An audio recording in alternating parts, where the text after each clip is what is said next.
Yo, what's up, guys? Nobody knows what fame is. Everybody doesn't know. And there's a video online saying that now YouTubers are getting recognized at the Billboard the Teen Choice Awards. YouTubers were getting awards, and they said the biggest cheers were for YouTube celebrities.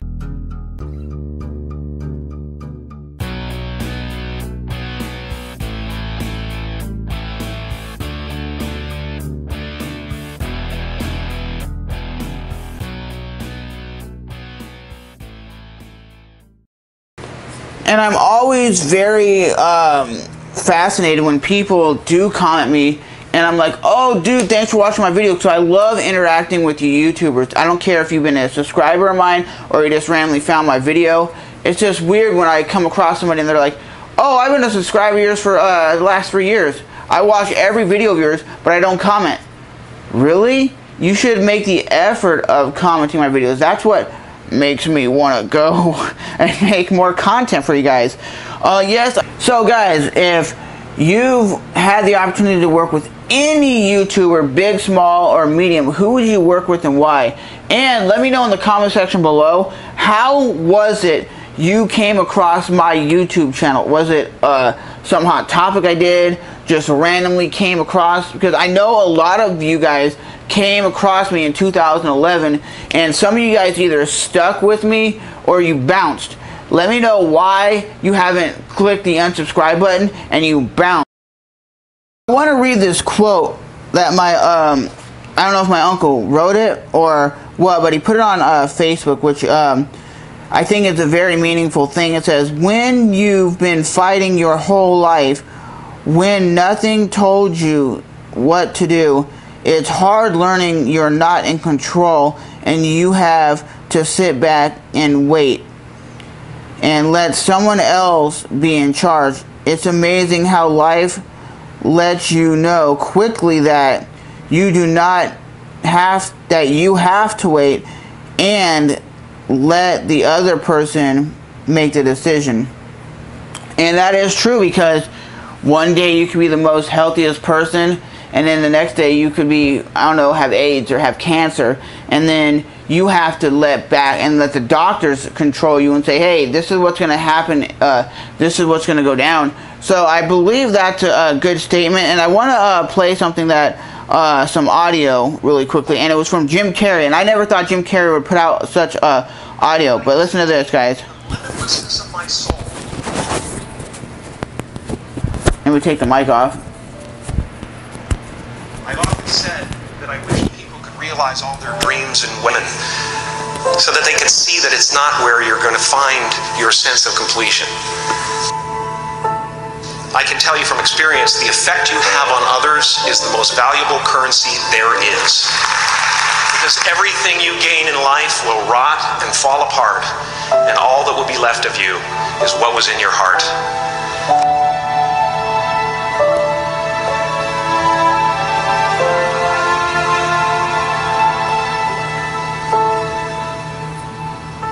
We're not the avatars we create.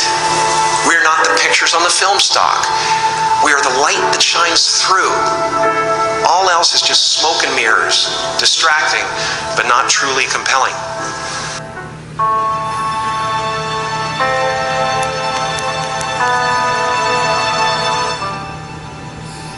Our eyes are not viewers, they are also projectors that are running a second story over the picture that we see in front of us all the time.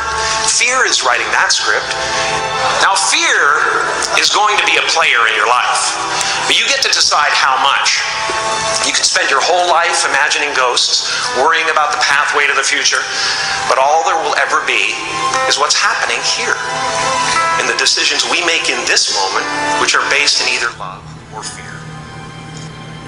And that is really true, what Jim Carrey said. I was not expecting to go on Facebook and see a video like that from Jim Carrey. But Jim Carrey's basically saying, why are so many people worried about the future, worried about like the afterlife, pretty much, when everything is going on right now? You have the control, and you always see these people, I want more money, I want more money, I want more money, I want a bigger house, I want this and that. in reality, at the end of the day, when your body is done and you tap out and you have nothing left, you're not going to have those thousands of cars. Like Jay Leno, for example, he has thousands of cars. When Jay Leno's time comes and he dies, they're going to have a warehouse full of badass cars that he can't take with him to the supposedly the afterlife. If I die, I'm not going to be able to take my guitars to the afterlife. Like Jim Carrey was saying, you have to live the right now. You can't worry about in 50 years, or you can't worry about the afterlife like a lot of people do. And I'm going to play the rest of it. There's only about a minute left, and then I'll end this little podcast. Path out of fear disguised as practicality. What we really want seems impossibly out of reach and ridiculous to expect, so we never dare to ask the universe for it. I'm saying that you can ask the universe for it. Life doesn't happen to you. It happens for you. As far as I can tell, it's just about letting the universe know what you want and working toward it while letting go of how it comes to pass. Why not take a chance on faith? Not religion, but faith. Not hope, but faith. I don't believe in hope. Hope is a beggar. Hope walks through the fire and faith leaps over it. You are ready. And that is true about what... If you look at it for this perspective, when he says hope, the hope is those people who are like, I hope I get that job. I hope I get that job. And able to do beautiful things. And that's the truth. Like, a lot of people are like, I put an application. I hope I get that job being a construction worker. I've always wanted to be that construction worker. They're hoping. But if you have, basically, like he's saying, faith, you're basically saying, no, I'm going to go get that job. You got to be a go-getter in life. You can't sit back and let somebody come to you when no one knows who you are. And I've always thought that way, because you look at like musicians, for example, they're like, I'm the baddest guitar player there ever is. Well, no one knows who you are if you're not putting your video, let's say, even if you're not putting videos out on YouTube, or you're not going out there and trying to be in a band, trying to make that your passion be a reality. If you're one of those people who just want to travel the world, and you're like, well, I want to travel the world. Well, what are you doing to get to the point where you can travel? And they're like, nothing, I'm doing the same thing I do every day. Then that reality and that goal will never, ever happen, because a lot of people have goals in life, but they'll never achieve them. I still agree. When I watched the Disturbed DVD, the bass player said, everybody has one goal in life. Why does everybody focus on, well, I'm going to do my 9-to-5 job, but I really want to do this? And what is that? Well, I really want to be like a rocket scientist. Why don't you go? No, well, I can't. That's just a far-fetched dream that will never happen.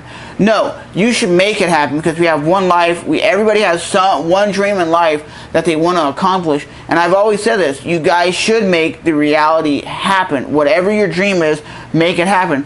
If it's your dream to, let's say, go from wherever country you are to living in America, make that shit a reality. Or if you want to be one of those dudes who travel the world, make that shit happen. Because what makes me happy doesn't necessarily make the viewer watching this little podcast happy. So, as always, guys, end quote, I hope everybody could get rich and famous and will have everything they've ever dreamed of, so they will know that it's not the answer. Quoting Jim Carrey. And I agree with that, dude, because everybody always strives in life to be the most richest, the most talented person. They want like 20 cars, the biggest house, the lavish lifestyle. And I think that is good to an extent, because once you have the money, you're like, hey, I'm going to go to Europe tomorrow. I'm going to go to Japan. And you don't think about money. I know a lot. I'm probably thinking of a lot of celebrities that, like a Morgan Freeman type celebrity that has millions of dollars. He could literally tell his wife tomorrow, hey, I'm going to book a trip to Australia. In 2 days, they can go to Australia, no problem. Me, you have to save and save and save. And then when you go to Australia, it's more meaningful, I think, because you're working your ass off to go somewhere, while these celebrities have everything. And I don't think because what would you do, like Jay Leno said once, he is the leader of people that have ridiculous amount of money, that are stupid rich.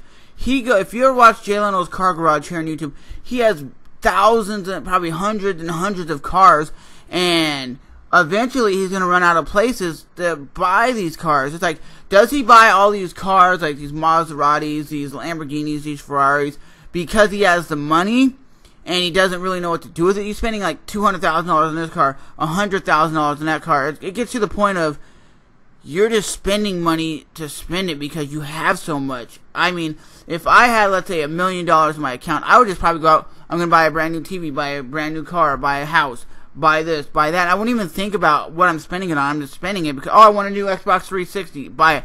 I want a new Xbox One. Boom. You're buying it. So, Jim Carrey's basically saying in this quote, if you ever get to the point that you're rich and famous, you will realize that is not the most happiest, because they say fame and fortune doesn't buy happiness. Well, the proven fact is Robin Williams. He killed himself, and he was one of the most famous dudes on this planet and had some of the most money that you could probably have. He was a billionaire. He made some of the best movies of all time, and still, he was one of the most depressed people. Even I heard The Rock is one of the most depressing people. So, having money doesn't necessarily make you happy, but I'll say this. If you want to be happy, make sure you do something that you want to do with your life. Don't do the 9-to-5 job that you don't like, or don't work at some little piece of shit store, because that's not your ultimate goal. Make your goals a reality, people.